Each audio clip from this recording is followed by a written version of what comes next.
Hi everybody, I just wanted to make a short video because I bought an Xbox Series S for my kids. So that's the little tiny thing you can see there, the white box. It was about 250 euros in Germany, so relatively affordable. And I was interested because it can run Microsoft Flight Simulator, which I've talked about on this channel before. So I wanted to show you like how well it can run Flight Simulator, because it's pretty amazing what it can do considering it's pretty low-end hardware. So let me set you up with a camera that can see my screen. Yeah, I'm going to do this one-handed. So first of all, it's a pretty big install, but you get the full functionality of the Flight Simulator, which is pretty impressive. One of the most impressive things about Microsoft Flight Simulator is that you get literally the whole world in satellite quality imagery. So the whole map, if you like, as you see here over Ireland. So let me just, oh, struggling with controls here. Maybe it's crashed. Yes, it's crashed. Oh no, here we go. So it does stream this data in. So you needed a reasonable internet connection.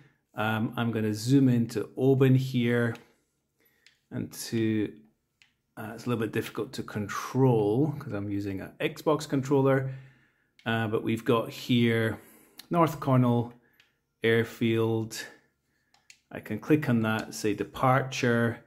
The other amazing thing about the simulator is that it's got real weather flight conditions. So this is set to live players and live weather, as you can see there.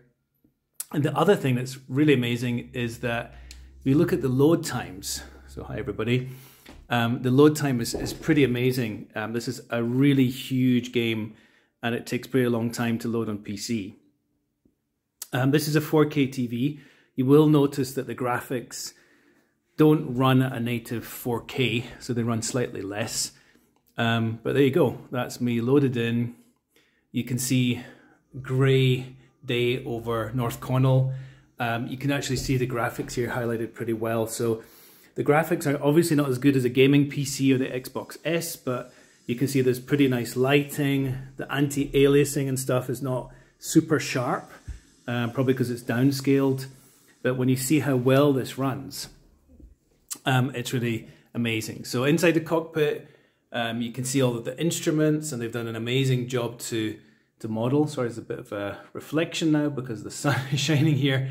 But you've got this fully virtual interior for all of the aircraft that come by default. I'm going to fly from the outside just to show you what that's like. You can see it runs nice and smooth. You can't change anything on the graphics settings, but it's more than adequate. So I have learned how to fly this on controls.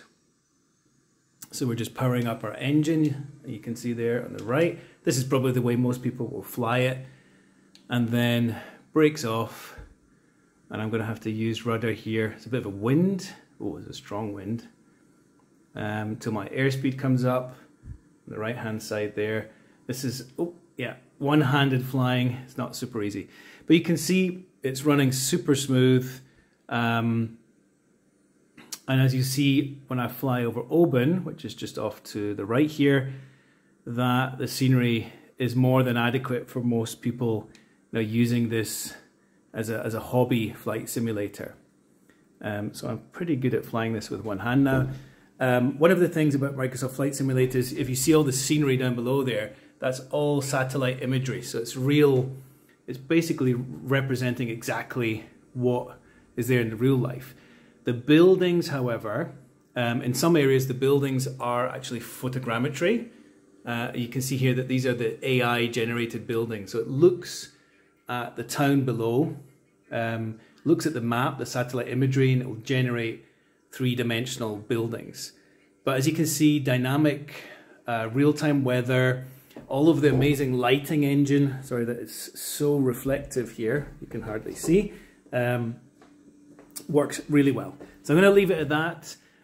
It works pretty well on an Xbox controller once you figure out how to do that. So you can see here, very atmospheric Scotland today. But if you're thinking about buying an Xbox Series S or wondering whether it runs Flight Simulator, it runs it very well considering the hardware. So it's like 250 euros hardware, and you probably have a TV at home already, and then you're in this amazing simulator, which you can get on Game Pass, of course, for I think about €9 a month. That's all for now. I hope you enjoy it and look forward to your comments. Cheers, bye.